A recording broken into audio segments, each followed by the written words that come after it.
The infirmary on Vestra deep smelled of antiseptic and recycled air, a sterile pocket carved into the belly of a nameless asteroid. Nurse Talia Voss moved between examination cots with the quiet economy of someone who had long ago traded urgency for precision. She was small for a human, her dark hair pulled into a tight bun, her scrubs loose enough to hide the lean muscle beneath.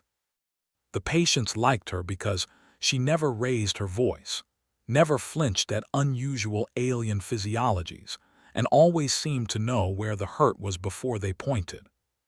That morning, she was debriding a miner's plasma burn when the clinic's outer lock blew inward. The shockwave knocked a tray of instruments clattering. Before the emergency klaxons could sound, 4 Keth enforcers stormed through the breach, their heavy combat boots cracking the deck plates. Keth stood a head taller than most humans, their thick-scaled hides ranging from rust-red to coal, with bony ridges that framed small, calculating eyes. They carried sonic rifles and wore the patched insignia of the Void Reavers, a gang that worked the fringe colonies like a parasite, taking whatever they wanted and crushing anyone who resisted. The lead enforcer, Braxis Kale, strode into the waiting area and fired a warning burst into the ceiling. Sparks rained down. Everyone on the floor. Clinic is now under Reaver control. Screams ripped through the patients. An elderly Fennery doctor, his fur gone silver with age, raised trembling claws. "Please, this is a place of healing. There are children." Braxis backhanded him without breaking stride. The doctor crumpled. Talia caught herself mid-step, her instincts screaming to intervene, but she forced her body to remain still. Counting, assessing. 4 hostiles in the room, 2 more by the airlock. Braxis was the alpha, his second a twitchy female with a scarred muzzle. Weapons. Sonic rifles, stun batons, 1 sidearm on the leader's hip. Weak points. Keth neck scales overlapped downward except behind the jaw hinge, where a narrow gap exposed the nerve bundle that controlled their primary motor functions. Braxis's gaze swept the cowering staff and landed on Talia. She was the only human. He grinned, a reptilian spread of thin lips over serrated teeth. "You, the small one, come here." Talia stepped forward, hands raised, posture soft. She knelt when he gestured, letting him plant a heavy boot on the floor beside her head as a display of dominance. Her heart rate stayed low, her breathing even. 8 years of SEAL training had burned away the reflex to panic. She became a recorder, the weight of the scalpel in her sleeve, the location of the power relay panel behind the triage curtain, the exact pitch of the Varn child crying 3 meters away. Braxis grabbed a handful of her hair and yanked her head back. "You're my insurance. Anybody tries to be a hero, I snap her neck. Understand?" The room's terror solidified. He laughed. "Good, now open the narcotics vault." The Fennery doctor, bleeding from his snout, crawled toward the supply room. A young Varn pup, a reptilian avian hybrid with downy plumage, kept whimpering, its mother trying to shush it. Braxis's scarred second cuffed the mother aside and reached for the child. Talia's eyes went cold. She didn't move. Not yet. But her left hand found the tiny release on the scalpel, and her mind began building the sequence. Braxis shoved the pup into the center of the floor and raised a boot as if to stomp it just to hear it shriek. The child screamed. Talia calculated trajectories, light levels, the half-second delay before the Keth's nerves could fire a response. She kicked the power coupling hidden beneath a loose floor panel. The lights died. Emergency strips buzzed to a dim amber glow. In the 3 seconds of chaos that followed, Talia rose like a ghost, blade in hand. When the main lights flickered back, one of the Keth by the airlock lay crumpled on the deck, a tiny surgical incision sealing his throat with a coagulant patch. His eyes were wide and terrified, but he was alive, completely paralyzed and silent. Talia was back on her knees, blood dripping from a fresh cut on her forearm she'd inflicted with the same scalpel to sell the illusion. She trembled convincingly, playing the shocked victim. Braxis spun, saw his fallen man, and roared. He grabbed the Varn pup and pressed a plasma pistol to its downy head. "Which one of you did that? Show yourself, or this hatchling loses its skull." The room held its breath. Talia's fingers, slick with her own blood, curled around the scalpel. The flashback came unbidden, a memory stitched into her bones. The arid scrubland of a colony world she was never supposed to name 8 years ago. Petty Officer Talia Voss sprinted through crossfire, her medical pack slamming against her spine, dragging a 200-pound teammate by his combat vest. A sniper round cracked past her ear. She didn't slow. She threw her body over his, applied a tourniquet with one hand while returning fire with the other, and screamed coordinates into her comm until extraction birds darkened the sky. Later, her team called her Doc, and meant it with a reverence she never accepted. She just knew how to keep people alive under conditions that wanted them dead. In the clinic, the present snapped back into focus. Braxis's countdown reached 10, the Varn pup shaking in his grip.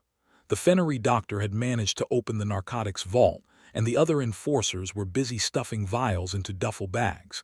Talia cataloged the altered dynamics: 2 gang members in the waiting area, the scarred female covering the doctor.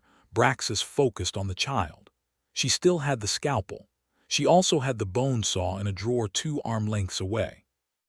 Her eyes met those of the other nurse, a young Dorney with expressive antennae. Talia blinked twice, a simple signal they'd practiced for lockdown drills. On the flash, "Get low."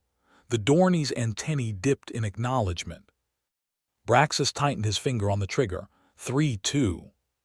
Talia spoke, her voice soft but carrying absolute clarity. "You won't hurt that child." Braxis froze, his head swiveling toward her. "What did you say?" She rose, hands empty except for the blood on her arm. "I said you won't hurt him, because if you do, the pressure in your cranial fluid will spike so fast you'll be blind before your heart realizes it's stopped." She stepped forward, slow and unthreatening. "The nerve cluster behind your jaw, you Keth call it the shatter point. A precise strike there severs motor control. 2 strikes and the brain forgets how to tell the lungs to breathe. As a medic, I know exactly how long that takes. Approximately 11 seconds of conscious paralysis, while you suffocate." Braxis's reptilian pupils contracted. He had never heard a human speak with such detached clinical certainty. His men exchanged uneasy glances. The scarred female hissed, "It's just a soft skin. Shoot her." Braxis shoved the child aside and swung the pistol toward Talia. She moved before the barrel aligned. She sidestepped and drove 2 extended knuckles into the soft tissue beneath his wrist, a pressure point that sent an involuntary spasm through his forearm. The plasma pistol clattered free. In the same motion, she hooked his leading ankle and wrenched his leg against its natural joint rotation. Braxis hit the deck with a crash of scales and armor, bellowing. The other enforcers opened fire. Talia already had Braxis's bulk positioned as cover, a sonic burst shredding the air above her. She snatched up the dropped pistol, fired twice, headshots precise, the sonic rounds cracking the skull plates of the 2 looters. The weapon's charge died after the second shot. She hurled it at the scarred female, who was raising her rifle, and the impact staggered the Keth long enough for Talia to yank open the drawer and grab the bone saw. She took the female apart in 3 moves: a slashing feint to force the rifle up, a brutal kick to a secondary knee joint, and the saw's serrated edge hammering into the nerve gap behind the jaw. The Keth convulsed and went limp. Silence clamped down on the waiting area, broken only by the Varn pup's hitching breaths. Talia stood amid the bodies, the bone saw dripping, her scrub spattered.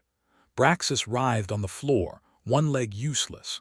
But as she turned, he lunged upward with a hidden blade, snatched the Fennery doctor by the throat, and scrambled toward the exit tunnel, dragging the old alien as a shield. "You think this is over, little healer?" Braxis spat, ichor leaking from his snout. "My clan's cruiser is 10 minutes out. They'll melt this rock to slag." He stumbled through the broken airlock into the dark mining corridors beyond, leaving a smear of blood and a threat that hung like a death sentence. Talia didn't give chase. She knelt beside the terrified doctor, still held in Braxis's grip at the tunnel mouth, and locked eyes with him. She mouthed clearly, "Trust me." Then she let Braxis vanish into the darkness, her expression unreadable as she turned back to the wounded. The clinic became a triage zone. Talia worked with the speed of a combat surgeon, stabilizing the Varn pup's shock, setting the Fennery doctor's nasal fracture once Braxis released him at the tunnel entrance, and disinfecting her own wounds. The captured Keth, who wasn't paralyzed, a young enforcer with a shattered arm, babbled as soon as she applied a pressure bandage. His name was Vrek, and he was terrified of her. The Void Reavers have a strike cruiser, the Talon's Reach, in the shadow of the big asteroid, Vrek stammered, his scales pale. Braxis is going to call them. They'll bombard the colony. They don't care about the drugs, they'll wipe us out for the insult. Talia absorbed the intel while splinting his arm. She had roughly 7 minutes before the cruiser's gunners received a targeting solution. She walked to the storage bay where the clinic kept its medical exoskeleton, a lightweight frame used for lifting patients, powered by a high-density battery and sporting hydraulic assist limbs. She didn't have a mech suit, but she had a plasma cutter from the mining supply locker, some ceramic plating from a decommissioned ore scanner, and a detailed knowledge of Keth anatomy. She worked fast, welding the plating onto the exoskeleton's torso and shoulders, rigging the cutter as an overslung weapon on the right arm. It wasn't pretty, but it would stop sonic rounds and give her the strength to throw a Keth through a wall. She slung a bandolier of sedative injectors across her chest, clipped a neural disruptor, normally used for emergency surgeries, to her belt, and grabbed a helmet with low-light optics. The remaining patients and staff watched her transform. The young Dorney nurse approached, antennae trembling. "You're going after him alone." Talia cinched the exoskeleton straps. "He's the only one who can transmit the abort code once the Talon's Reach locks on. If I don't bring him back breathing, this colony dies." She looked at the Varn pup, now bandaged and clinging to its mother. The pup's wide eyes held a fierce, fragile hope. Talia allowed herself a small, almost imperceptible nod. "Keep the lock sealed. Don't open it for anyone but me." Then she stepped into the tunnel, the servos in her legs humming as she accelerated into the dark. The mining corridors were a maze of rough-hewn rock and flickering chemical lights. Talia ran with a predator's silence, despite the exoskeleton's weight. She tracked Braxis by his blood trail and the occasional scrape of his wounded leg against the stone. Her helmet's optics painted the tunnel in shades of green, picking out heat signatures of mineral deposits and one larger, slower-moving shape ahead. She found him in a dead-end cavern used for ore staging, hunched over a portable comm unit, hissing into the pickup. "Repeat, clinic is compromised. Level the entire habitat section. Wipe them out." Talia didn't announce herself. She came out of the shadows at a sprint, the plasma cutter charged. Braxis heard her at the last second, swung the comm unit like a club. She caught it on her armored forearm, the exoskeleton absorbing the impact, and ripped the device away. He lunged with his blade. She sidestepped and drove the cutter's emitter against his good leg. A hiss of superheated air, and he collapsed with a howl, the limb useless. She pinned him with one hydraulic boot, lowered the cutter's glowing tip close to his throat. "Call off the strike." Braxis laughed, a wet gurgling sound. "Too late, they have the target. In 3 minutes this rock becomes a tomb." Talia leaned down until her visor was inches from his snout. "Then you'd better hope the abort code works in 2. She pulled a sedative injector and stabbed it into his neck. His eyes rolled as the paralytic took hold, leaving him conscious but utterly immobilized. She slung his heavy body over her exoskeleton's shoulder like a sack of ore and ran back toward the clinic, her heart pounding a rhythm that was half medic, half weapon. She burst through the clinic lock just as the comm console screamed with an incoming hail. The screen flickered to show the brutal face of a Keth warship commander, his scales branded with the Void Reaver mark. "Clinic of Vestra Deep, you are harboring a hostile who has attacked Reaver personnel. Surrender the attacker and release all prisoners, or we will fire. You have 60 seconds." Every face in the room turned to Talia.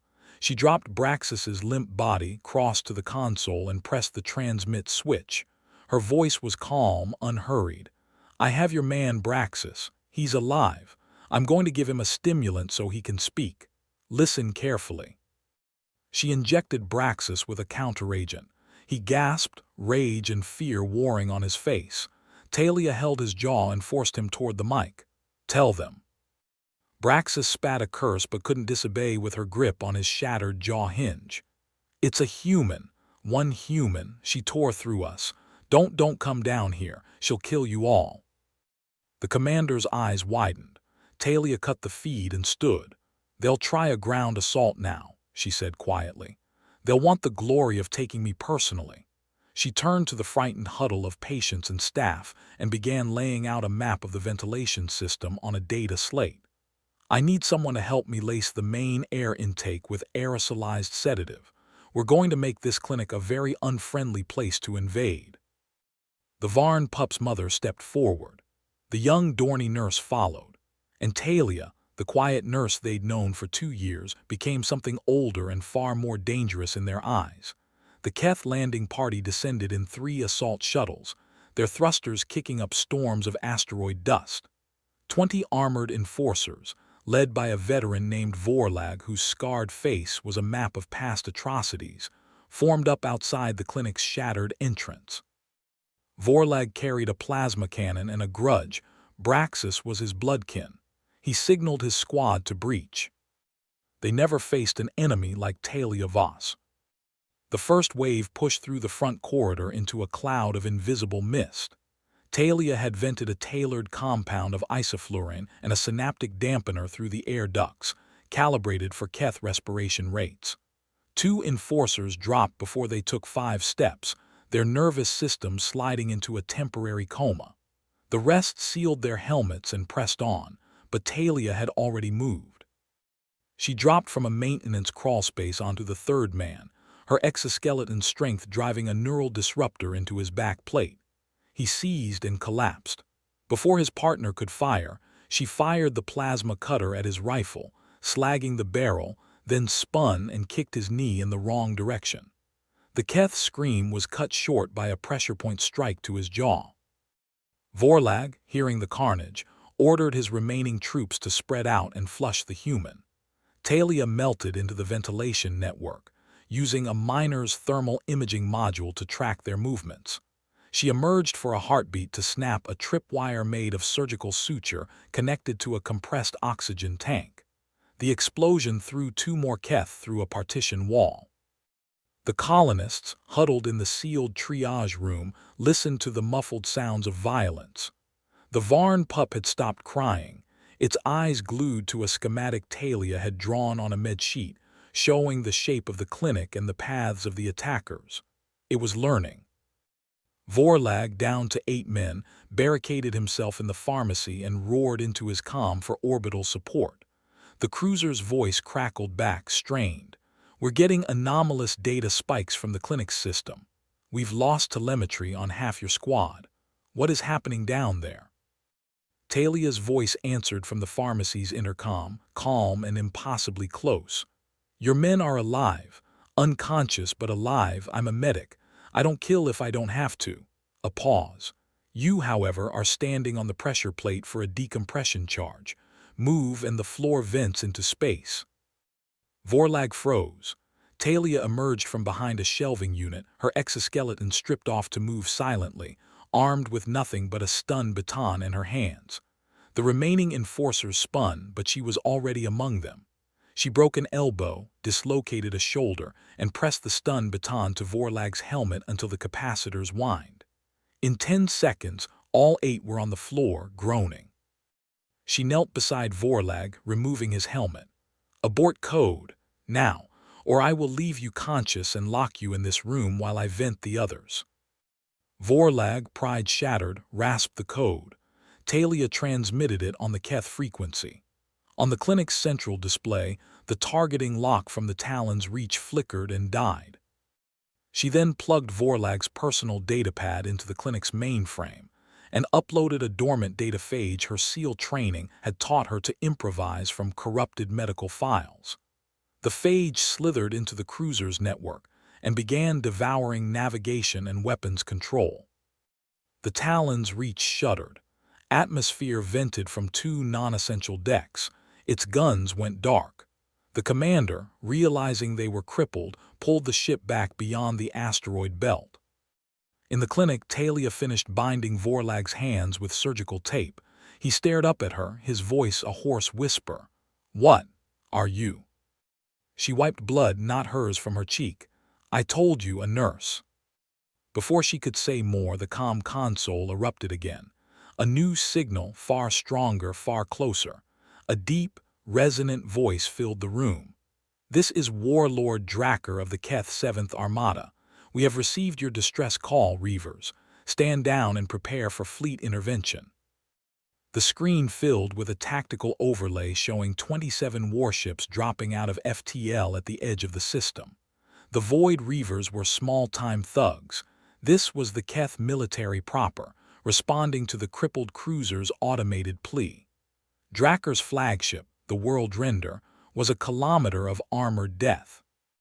Talia stared at the screen, her expression unreadable. The colonists around her went pale. She checked the dead man's switch she'd rigged into the exoskeleton's battery pack earlier, a failsafe linked to the clinic's fusion reactor. If she went down, so did the entire asteroid.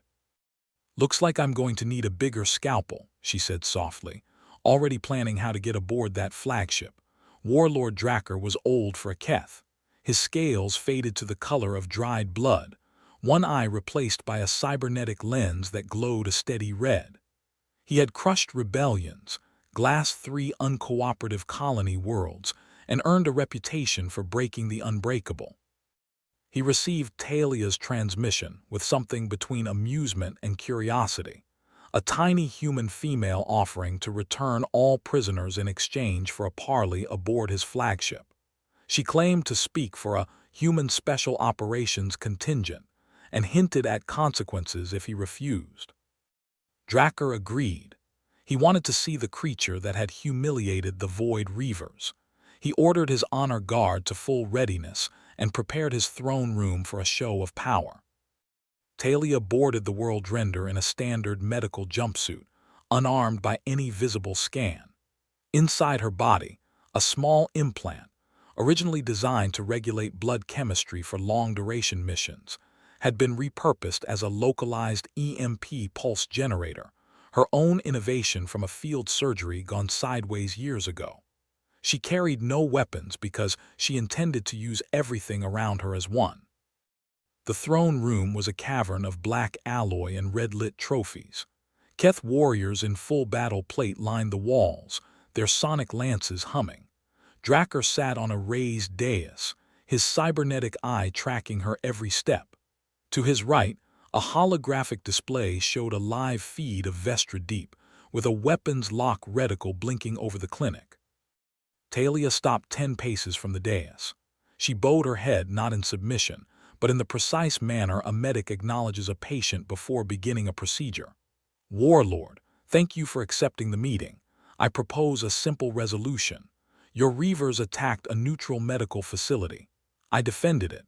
I will return all prisoners, alive and in good health, if you withdraw the fleet and declare this system off-limits to Keth operations for the next century." Dracker's laugh rumbled through the deck. "You make demands. You are one human, no armor, no fleet. I could have my guards snap your spine in glass that rock before your body cools." Talia met his gaze, her voice steady. "You could try, but I'm not just one human. I'm a combat medic attached to a unit you've never heard of, and I've already sent a data packet about this situation to the Galactic Council's emergency channel. If you kill me, that packet includes detailed combat footage of a Keth warlord murdering a medic under a flag of truce. Your reputation as a warrior of honor would be worth less than a cracked scale. Also," she tapped the implant in her arm, "if my heart stops, a dead man's switch detonates a reactor that will vaporize your prisoners, my clinic, and a sizable chunk of your forward observation squad. Not a victory, a mutual loss." The warriors shifted. Drakker's good eye narrowed. Bluffs. Tested. He gestured. 2 guards lunged. Talia triggered the EMP. A silent pulse erupted from her implant, rippling through the armored suits of the nearest 6 Keth. Servos locked, optics died, and the warriors toppled like statues. In the 3 seconds of chaos, Talia crossed the distance to the dais, snatched an ornamental blade from a trophy rack, and had the edge pressed to Drakker's throat before his cybernetic eye could recalibrate. Her free hand found a pressure point on his jaw hinge, and pressed just enough to send a lance of agony down his spine. She spoke into his ear, quiet and terrifyingly gentle. "I'm a medic. I've dissected Keth cadavers in field training. I know exactly which nerve bundle makes you feel like your skull is filling with fire, and I can keep it stimulated for hours without killing you. Call off the fleet. Now." Dracker, immobilized and utterly at her mercy, felt something he had not felt in decades, genuine fear. Not of death, but of this small, serene creature who spoke of his nervous system as if describing a wiring diagram. He rasped, "All ships, stand down, withdraw to the jump point." The holographic display showed the fleet's weapons lock disengaging, the armada turning away from the asteroid. Talia held her position a moment longer, then released the pressure point and stepped back, still holding the blade. "You'll keep your honor.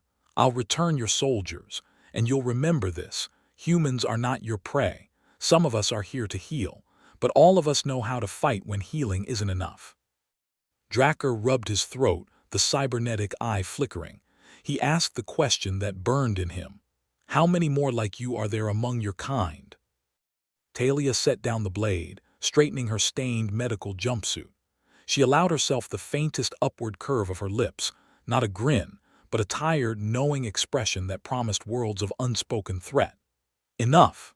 Keth Armada folded into FTL, leaving behind a scattering of escape pods and a very subdued Void Reaver cruiser limping after them under escort. On Vestra Deep, the prisoners were exchanged on the landing pad, Braxis and Vorlag too traumatized to meet Talia's eyes. The colonists emerged from the clinic, blinking in the artificial light of the habitat dome, and a ragged cheer went up. Talia stood apart, already stripping the exoskeleton of its jury-rigged armor, wiping down the plasma cutter.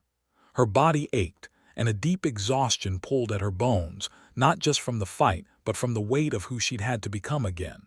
She left the seals to escape this version of herself, and yet here it was, staring back from the grateful faces of the people she'd saved. The Fennery doctor approached, his snout bandaged, his voice thick with emotion. "We owe you everything. You're a hero, Talia." She shook her head, not looking at him. "I'm a nurse who had a very specific previous career, that's all." But the word hero spread. Within hours, fragments of the security footage, despite her attempts to erase it, had leaked onto the colony net. The image of her in the exoskeleton, dragging a paralyzed Braxis, became a symbol. Traders and miners talked. A human Navy intelligence cruiser, passing through the sector, caught the chatter and dispatched a liaison. The officer was a calm, sharp-eyed woman named Commander Cade. She met Talia in the clinic's quiet back office, still smelling of ozone from the repaired air system. "Petty Officer Voss, formerly of SEAL Team 9. Your file was flagged as inactive medical discharge, but it seems your skills haven't dulled." She placed a data chip on the table.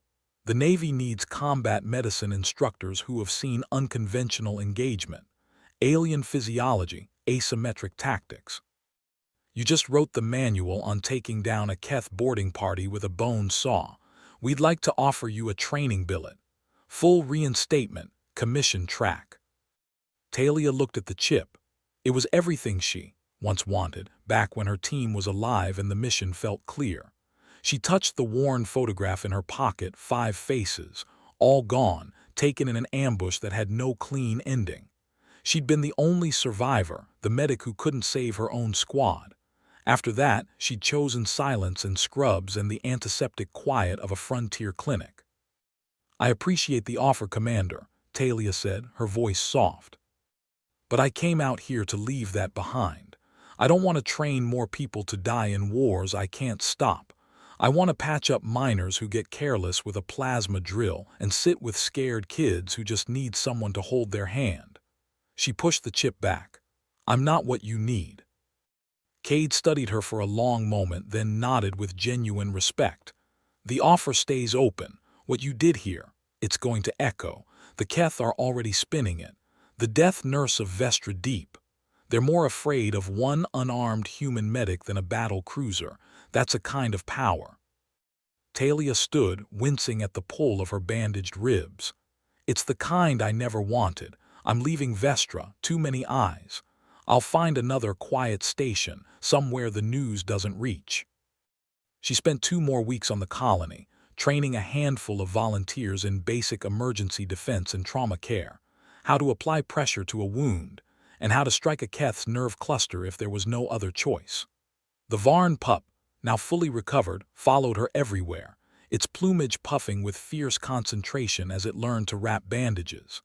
Talia gave it a small medkit charm, a crescent moon with a scalpel engraved, and told it to be brave. Then she booked passage on a tramp freighter, the Dust Runner, bound for the far rim. Her duffel held little: civilian clothes, the photo, a few well-worn medical texts, and the sealed data chip Commander Cade had left anyway, in case she changed her mind. On the day of departure, the entire colony came to the dock. They didn't cheer this time. They just stood in a loose semicircle, the Fennery doctor, the Dorney nurse, the Varn family, and dozens of miners whose names she'd learned over 2 years. The pup broke away and hugged her leg, making a soft chirping sound. Talia knelt and ruffled its downy head, her eyes bright but dry. You keep practicing those bandages, okay? She straightened, nodded once to the crowd, and walked up the ramp. The Dust Runner's engines hummed. In her small cabin, Talia sat on the bunk and pulled out the photograph. 5 SEALs in dusty camo, arms slung over one another, laughing at some long-forgotten joke. She traced their faces with her thumb. "I miss you guys," she whispered. "I hope you'd be okay with the nurse thing." A soft chime announced the ship was clear of the asteroid's gravity well and entering the FTL lane. She looked out the viewport at the receding speck of Vestra Deep. Someone had already erected a small monument near the clinic airlock. She'd glimpsed it on the way out. A surgical scalpel welded to a chunk of asteroid rock, beneath a simple plaque that read, "Where she stood, we learned to fight." Talia allowed the faint curve of her lips once more. Then she turned off the cabin lights and let the stars slide into lines as the ship jumped. Somewhere ahead was another frontier, another clinic, another chance to be only what she chose to be. But if a bully ever made the mistake of taking hostages on her watch again, the galaxy would learn why the Keth whispered about a quiet nurse who never raised her voice and never missed. 3 months later, the Dust Runner deposited Talia on a humid agri-colony called New Scythe, where the biggest medical emergencies were fungal rashes and the occasional combine accident. She found work in a small rural clinic staffed by a tarnished physician and an elderly human midwife. No one asked about her past. She kept her hair longer, wore loose flowered scrubs, and learned to sleep through the night again. But the echo of Vestra Deep followed her in ways she couldn't entirely control. Passing freighters brought news fragments. The Keth 7th Armada had undergone a mysterious command restructuring. Warlord Dracker had retired to a secluded estate, citing health concerns. Reports of Void Reaver activity plummeted across 3 sectors. And in spacer bars from the core to the rim, a new legend grew. A story about a human healer who dismantled a Keth strike force with medical tools, faced down a warlord in his own throne room, and then vanished. She heard the tales sometimes when she went into town for supplies and kept her expression neutral. The midwife, a sharp-eyed grandmother named Marta, once looked at her sideways and said, "You know, they say that nurse was just like you. Quiet, kept to herself, never raised her voice." Talia handed her a tray of sterilized instruments. "Sounds like a smart woman." Marta chuckled and said no more. The quiet life held. For 9 months, Talia let herself believe she'd escaped the orbit of violence. She delivered 6 bobbies, set a dozen broken bones, and treated a Keth trader for a respiratory infection without a flicker of unease. The trader never recognized her. To him, she was just the competent human in the flowered scrubs. Then the message came. It arrived on a secure Navy courier drone, keyed to her DNA. Commander Cade's face appeared on her cabin datapad, looking more tired than before. Talia, I wouldn't reach out if it weren't critical. The Keth High Command has formally requested human military advisors to help restructure their ground medic corps. It's part of a treaty negotiation. They specifically asked for the healer who understands Keth physiology better than our own surgeons. They don't know your name, but they described you exactly. Cade paused. I'm not asking you to go back to war, but if you're willing to teach, to help build something better so that fewer people end up on your operating table after a firefight, I can't think of anyone more qualified. Talia sat for a long time, the pad's glow the only light in the room. She thought about the Varn pup learning to bandage, about the Fennery doctor who'd stood up to Braxis despite his fear, about the 5 faces in her photograph who'd believed in protecting the helpless. They hadn't died for nothing. They died so that someone like her could still be here, still making choices. She pressed the reply key. Commander, I'll do it, but I have conditions. I wear civilian medical attire. I train medics, not killers. And the moment the curriculum turns into weapons drills, I'm done. Cade's response came within the hour. Conditions accepted. Transport will be at New Scythe in 2 weeks. Welcome back, Doc. Talia closed the pad and looked out the window at the green field swaying under a single warm star. She wasn't leaving to chase danger. She was leaving to teach others how to survive it. That felt like something her team would understand. On the day she departed, Marta hugged her fiercely and pressed a small jar of local honey into her hands. Wherever you go, you remember you're a healer first. The rest is just details. Talia smiled, a real open smile that reached her eyes. I will. Her transport rose through the atmosphere, leaving the pastoral world behind. In her pocket, the old photograph and the new jar of honey rubbed together. She looked ahead at the starfield, not as a battlefield, but as a network of lives she might yet help. And across the galaxy, in the darkened barracks of a Keth training facility, a newly printed manual began circulating. Its title was simple: Emergency Field Medicine for Multi-Species Operations. On the first page, a single author's note read, "The best weapon is a patient who never becomes a casualty. Talia Voss, RN, formerly SOCOM." Somewhere, a young Keth medic recruit traced the name with a claw and whispered a name that had become a quiet myth among his people. Not a warrior of rage, but a healer of terrifying precision. The nurse who walked into hell armed with a scalpel and walked out with the warlord's respect. Humanity, it turned out, didn't need to roar to be unstoppable. Sometimes it just needed to show up, steady hands and soft voice, and refuse to let the bullies win.